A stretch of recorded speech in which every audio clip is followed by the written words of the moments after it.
اللہ تبارک و تعالیٰ نے حضرت ابراہیم علیہ السلام کو بھی کچھ ذبح کرنے کا حکم فرمایا تھا. آپ کو معلوم ہوگا تیسرے پارے کی تفسیر میں یہ موجود ہے کہ آپ نے پوچھا اللہ تعالیٰ سے, اے مولا کیا تو موت کے بعد دوبارہ زندہ کرتا ہے؟ رب تعالیٰ نے فرمایا ابراہیم کیا تمہیں یقین نہیں ہے میرے زندہ کرنے پر میں دوبارہ اٹھاتا ہوں؟ ابراہیم علیہ السلام نے کہا ہے مولا کیوں نہیں یقین ہے؟ یقین ہے بالکل, موت کے بعد تو زندہ ضرور فرماتا ہے, لیکن میں چاہتا ہوں کہ اپنی آنکھوں سے ایک بار دیکھ لوں, اپنی آنکھوں سے دیکھ لوں. یہ قرآن کی آیت ہے, وَإِذْ قَالَ إِبْرَاهِيمُ رَبِّ أَرِنِي كَيْفَ تُحْيِي الْمَوْتَىٰ قَالَ أَوَلَمْ تُؤْمِنْ قَالَ بَلَىٰ وَلَٰكِنْ لِيَطْمَئِنَّ قَلْبِي. مولا اس لیے میں عرض کر رہا ہوں کہ میرے دل کو اطمینان ہو جائے, ایک بار دیکھ لوں. اللہ نے فرمایا ٹھیک ہے, تمہیں دکھایا جائے گا کہ مردوں کو زندہ کیسے کیا جاتا ہے. فَخُذْ أَرْبَعَةً مِّنَ الطَّيْرِ, تم 4 پرندے لے لو. رب تعالیٰ نے کیا فرمایا؟ 4 پرندے لے لو, انہیں ذبح کرو اور ذبح کر کے ان کے پورے گوشت کا قیمہ بناؤ. 4 الگ الگ قسم کے پرندے ہیں, ان کا گوشت پورا مکس کر کے قیمہ بنایا, اس کے 4 حصے کی الگ سے, سب مکس تھا, اور حکم ہوا کہ 4 پہاڑوں پر تھوڑا تھوڑا سا گوشت رکھ کر کے آؤ, اور پھر زمین پر آ کر وہ 4 پرندوں کے منہ, ان کے سر اپنے پاس رکھو اور آواز دو ان پرندوں کو. ابراہیم علیہ السلام نے ہر پرندے کا نام لے کر کے آواز دی. اب ہوا یہ کہ ان کی آنکھوں نے دیکھا وہ گوشت جو قیمہ بن چکا تھا وہ ہوا میں اڑنے لگا. جس پرندے کا جو گوشت تھا وہ اپنے اپنے جسموں میں ملنے لگا, اور بغیر سر کے بغیر منہ کے وہ پرندے فقط اپنے جسم کے ساتھ اڑتے ہوئے آئے, اور ابراہیم علیہ السلام کے پاس جو سر رکھے ہوئے تھے وہ جسموں کے ساتھ جڑ گئے اور پورے پرندے ہو کر اڑ گئے.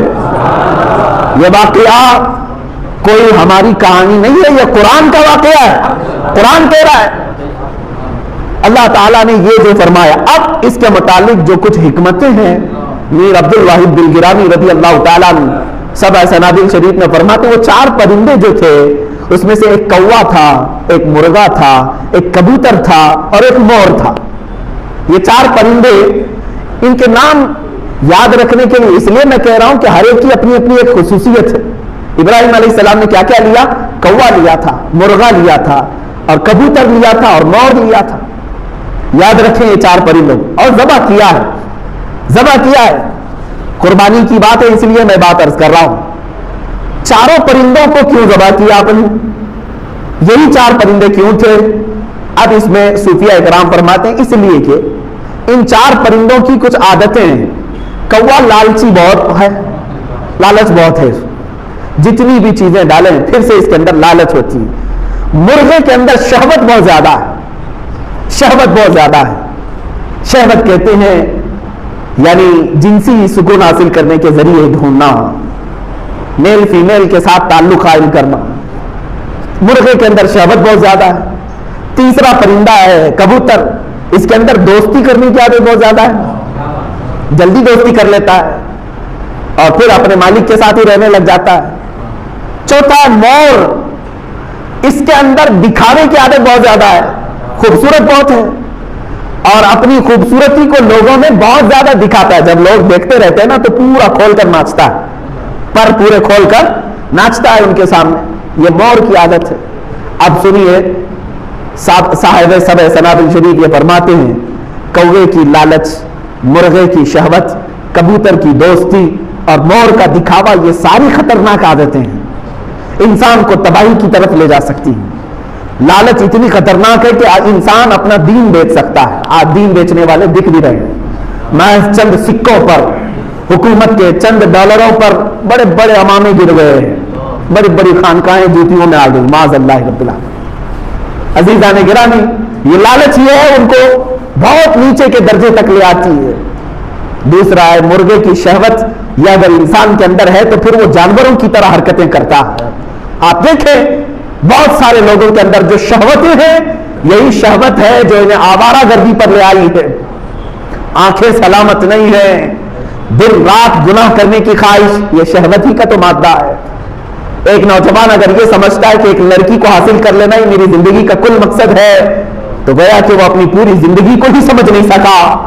مولا نے تجھے کس لیے پیدا کیا تھا اور تو کیا بنا رکھا ہے؟ شہوت کتنی دیر کی ہوتی ہے؟ تھوڑے سے چند منٹوں کی ہوتی. جب وہ شہوت ختم ہوتی ہے تو پھر اس کا سارا سکون غار ہے، پھر دوسری مرتبہ وہ کام کرنے کی خواہش جب تک نہیں آتی تب تک ٹھنڈا ہے، اسی میں وہ اپنے جسم کو، اپنی روح کو، اپنے ایمان کو تباہ و برباد کرتا ہے، شہوت۔ تیسری چیز دوستی۔ صاحب فتح الباری علامہ ابن حجر عسقلانی رحمۃ اللہ تعالی علیہ نے اپنی کتاب کی شروع میں ہی لکھا ہے، میرے مرشد گرامی حضور تاج الشریعہ رحمۃ اللہ تعالی علیہ مصر جانے کے وقت مجھے سب سے پہلی چیز یہ نصیحت کیے تھے، کہا تھا کہ تم پڑھنے میں ٹھیک ہو، اچھے ہو، ساری چیزیں ہیں، لیکن وہاں جانے کے بعد اگر تمہارے لیے سب سے بڑا کوئی زہر ہے تو وہ دوستی ہے، دوستی سے بچو۔ آپ یہ سمجھتے ہوں گے کہ دوست نہیں بنانا چاہیے، دوست بناؤ، لیکن تمہیں پتہ ہی نہیں ہے کہ دوست ہوتا کون ہے، وہ کسی اور ٹاپک پہ عرض کروں گا۔ قرآن کہتا ہے یا ویلتا لیتنی لم اتخذ فلانا خلیلا، قیامت کے دن بہت سارے لوگ ایسے ہوں گے جن کو جہنم کی طرف صرف اس لیے لے جایا جا رہا ہوگا کہ ان کی دوستی بری تھی۔ 19 پارے کی شروع کی آیتیں ہیں، وہ کہے گا اے کاش میں فلاں کو دوست نہیں بنایا ہوتا تو کتنا اچھا ہوتا، اس کی دوستی تمہیں لے جا رہی ہوگی، فقط دوستی کیا تھا بس۔ یاد رکھیں آپ کوئلے کی دکان پر جا کے آئے ہیں، کام نہیں کیے، کپڑے پھر بھی کالے ہوں گے، آپ عطر کی دکان میں جا کے آئے ہیں، لگائے نہیں، پھر بھی خوشبو آتی ہے، یہ صحبت کا اثر ہے۔ دوست چننا سب کے بس کی بات نہیں کہ کس کو دوست بنائے، دوست وہ ہے جو تم اللہ کو بھول جاؤ تو وہ یاد دلاتے، دوست وہ ہے جو تم جہنم کے راستے پر جا رہے ہو تو پکڑ کے وہ جنت کے راستے پہ لائے، ورنہ دوستی کیا ہے، کھانے پینے موج مستی کرنے کا نام دوستی تھوڑی نہ ہے، وہ تو شیطان ہے جو لگے ہوئے ہیں آس پاس۔ تمہارے مال کی دوستی کرنے والے ہزاروں ہیں، تمہارے مرتبے کی دوستی کرنے والے ہزاروں ہیں۔ سمجھ میں آئے گا اس دن جب تمہارا مال ختم ہو جائے اور تمہارا مرتبہ ختم ہو جائے، تمہاری طاقت۔ ہم نے دیکھا ہے ایسے بھی جوان کو جس کے ارد گرد ہمیشہ 10-15 نوجوان منڈلاتے رہتے تھے، کب آ رہا ہے فلاں، کب آ رہا ہے، اس کے انتظار میں اچانک ایکسیڈنٹ ہو گیا، کوما میں پڑا ہوا بچہ، کتنے دن دیکھیں گے؟ ایک دن بہت غم کیا دوستوں نے، ظاہر سی بات ہے ATM ہی چلا گیا ہے جو ان پر خرچ کرتا تھا، وہ بیمار پڑا رہا، 1-2 سال نہیں، 3 سال، 4 سال، 5 سال۔ عزیزان گرامی یہ اتر پردیش کی بات میں بتا رہا ہوں، وہاں پر آج بھی وہ نوجوان اسی طرح سے پڑا ہوا ہے اور کوئی دوست آس پاس نہیں، کہاں چلے گئے سب؟ اس لیے کہ دوستی وہ مال کی تھی، دوستی وہ اس کے طاقت کی تھی، دوستی وہ اس کے مقام و مرتبے کی تھی۔ تمہاری روح کے ساتھ اگر کوئی دوستی کیا ہوتا تو وہ تو تمہاری قبر پر بھی بیٹھا ہوتا، یہاں تو دفن کرنے کے بعد 5 منٹ کوئی رکنے کو تیار نہیں۔ وہی دوست جن کے لیے ہم اپنے ماں باپ کو چھوڑ کر باہر نکل آتے ہیں، وہ ہمارے کفن پر مٹی ڈال کر چلے نکل پڑے۔ دوستی وہ نہیں ہے میرے عزیزو، دوستی وہ ہے جو صدیق اکبر نے میرے آقا کے ساتھ نبھائی، رسول کریم صلی اللہ تعالی علیہ وسلم کے ساتھ انہوں نے نبھائی، کہ ان کے مشن کو لے کر کے جو آگے بڑھے، ہر درد میں، ہر دکھ میں۔ دوستی وہ ہے جو سیدہ خدیجہ الکبریٰ رضی اللہ تعالی عنہا نے رسول کریم صلی اللہ علیہ وسلم کے ساتھ نبھائی ہے۔ بہرحال عام دوستی جو ہے یہ خطرناک ہے، میں تو نوجوانوں سے کہوں گا تمہیں اکثر گمراہ کرنے والے دوست ہوتے ہیں، ان سے بچو، ان سے بچو۔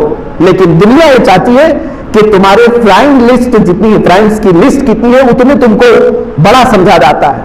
فیس بک پہ دیکھو، فلاں جگہ پر دیکھو، لوگ دوستوں کی تعداد بڑھانے میں بہت مصروف ہیں، میری فرینڈز لسٹ اتنی بڑی ہے، اتنی بڑی ہے، تو یہ معلوم نہیں یہ سب ہلاکت کی طرف لے جا رہے ہیں۔ دوستی یہ خطرناک ہے، میں کسی اور موقع پر عرض کروں۔ اور مور کی جو عادت ہے وہ دکھاوا، خوبصورتی کا دکھاوا، یہ بھی اتنی خطرناک عادت ہے کہ سارے اعمال اس کے ضائع ہو جاتے ہیں، اس لیے کہ اللہ کے نبی صلی اللہ علیہ وسلم نے فرمایا ایک شرک ہے اللہ کے ساتھ دوسرا خدا مان لینا، اس کو کہتے ہیں شرک اکبر، اور ایک ہے شرک خفی، اگر کوئی کام تم نے دکھاوے کے لیے کیا تو یہ بھی شرک خفی ہے، گویا کہ تم خود خدا بننے کی کوشش کر رہے ہو۔ معاذ اللہ رب العالمین۔ تکبر اور ریاکاری، دکھاوا، یہ چیزیں بہت ہی خطرناک ہیں۔ اب سمجھ کر کے چلیے، ابراہیم علیہ السلام نے جب وہ 4 پرندوں کو ذبح کیا، واقعہ ذہن میں ہے، 4 پرندوں کو ذبح کیا اور ان کے گوشت کا قیمہ بنایا، پھر اس کے بعد الگ الگ رکھا، پھر اس کے بعد آواز دی تو وہ پرندے زندہ ہو کر کے آ گئے۔ انہوں نے وہاں کیا دیکھا؟ مرے ہوئے، کٹے ہوئے، ٹکڑے ہوئے پرندوں کا دوبارہ زندہ ہونا دیکھا کہ نہیں دیکھا؟ یہ کیسے دیکھا؟ صوفیہ کرام فرماتے ہیں در حقیقت وہ مرغا ذبح ہوا تھا، سامنے ظاہری طور پر کوا ذبح ہوا تھا، ظاہری طور پر کبوتر اور مور ذبح ہوئے تھے، لیکن حقیقت میں وہاں پر شہوت ذبح ہوئی تھی، حقیقت میں وہاں لالچ ذبح ہوئی تھی، حقیقت میں وہاں خراب دوستی ذبح ہوئی تھی، حقیقت میں وہاں ریاکاری اور دکھاوا ذبح ہوا تھا۔ جب یہ چار چیزیں بندہ ذبح کر لیتا ہے تو ہر مردہ چیز کو زندہ ہوتے ہوئے بھی دیکھ لیتا